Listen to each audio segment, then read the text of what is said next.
What is up, guys, and welcome to another episode of the Hybrid Squad Builder series. Now today we're going to be using the 4-2-2-2 formation, and before I actually get on with the video, I just want to say a quick thank you to FIFA coin traders. If you want to go check out the website, they're a very good, cheap, reliable source to buy your coins from. All their links will be in the description, along with their Twitter as well, if you have any queries about buying them. So moving on to the video now. Obviously, like I said, 4-2-2-2 formation is the one we're going to be using. The defense, then, the goalkeeper is going to be in from Gillett. And then the two centre-backs are going to be, we've actually got Yang Vertonghen, and then as well in the second centre-back spot, we have got Ogbonna. Now, Ogbonna links very well with Gillett, of course, because they both play for the same club, which is also a nice chemistry link there. And then we've got Defqwop at the left-back spot, and then the right-back spot is going to be covered by Glenn Johnson. Now, I really like Glenn Johnson. You know, I'm a Liverpool fan, so of course I'm going to be a bit biased with him. But I'm going to try and give the most unbiased opinion I can possible. So he costs me 1.1k. He's got 4-star weak foot, 3-star skill moves. I personally love him because he can he's a very, very attacking right back. He's got one hell of a shot as well, and with that 4-star weak foot, I'm sure he could probably finish with his left foot as well. So all-round good player, and the stats on this card for 1k, you know, you can't get much better. So moving on to the two centre-backs then. Yang Vertonghen, this guy is, you know, he's pretty incredible, to be honest. He's got a really, really good long shot, 80 defending, 82 heading, 70 pace, 71 dribbling, and also 75 passing. So he's a centre-back that can actually pass out from the back, which is very, very rare to find on this game. 6'2" as well. He's a really, really big aerial threat from corners. He's the same height as Ogbonna, but Ogbonna doesn't seem as tall as him. I don't know what it is. It seems like Yang Vertonghen just seems like a bit more of a bigger build than Ogbonna. But Ogbonna, you know, regardless to say, he's 80 pace, 81 defending, 82 heading, a bit less bad, well, a bit worse in passing, but, you know, we've got Yang Vertonghen for that, so it doesn't really matter. We've got two left-footed centre-backs, so I don't know how that really works out.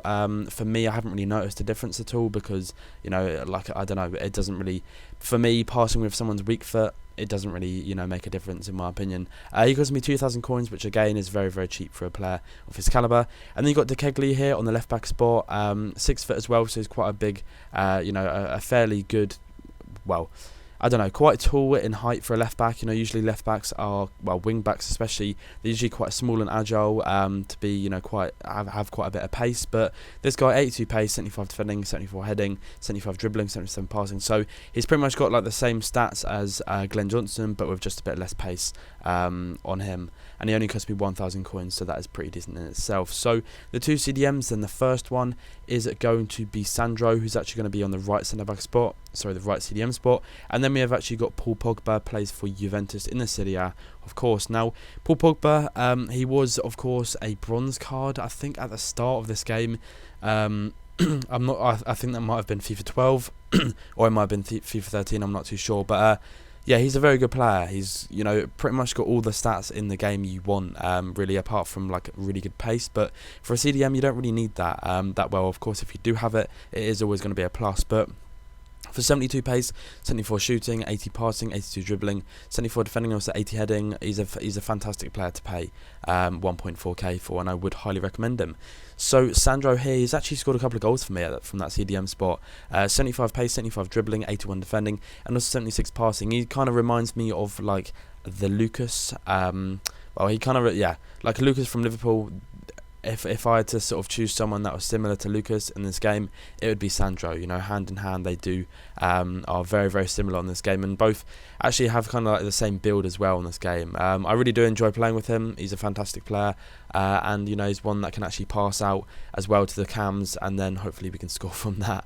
But yeah, the two centre attacking mids then. The first one is going to be Hernandez, who's actually going to be on the left-hand side, and then we have also got Juninho. Now, this may surprise you that I've bought two centre attacking mids with, you know, really kind of dire pace, but they've both got 69 pace. Hernandez has got 79 shooting, 82 passing, 85 dribbling, and then we've got Juninho here with slightly better stats all round, with 83 shooting, 85 passing, and also 81 dribbling. But I really, really enjoy using these guys. You're probably thinking, why have you got centre mids with a lot of pace? And I know I'm going to get slated in the comment section below right now for having two cams with not that much pace, but if I've got to be honest, like, I really did enjoy playing with them, because it kind of made you not rely on pace as much and kind of relied on maybe shooting from a distance and taking advantage of how good these guys are at shooting from long distance. You will see 2 goals as well from Juninho and Hernandez, where they both score pretty good goals, and they're goal scorers as well. Hernandez 4 goals in 4 games from a cam, that's pretty good in my opinion. And then you've got Juninho here, who's been slightly less effective, but he's scored 2 goals from the 4 games that he's played, and I really do, you know, recommend buying them. But yeah, I'm going to move on to the strikers now. The first striker is going to be Muriel, God, that was a bad pronunciation.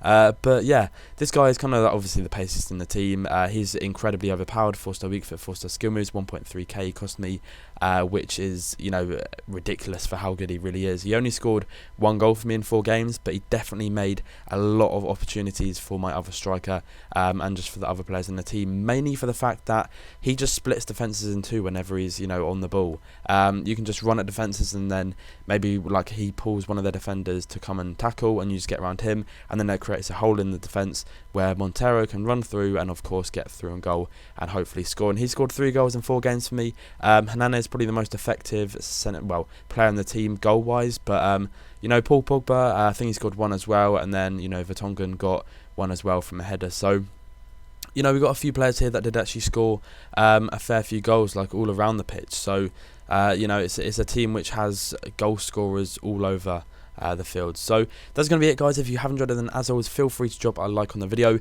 If it was me, I wouldn't really bother with buying the Inform Gillett.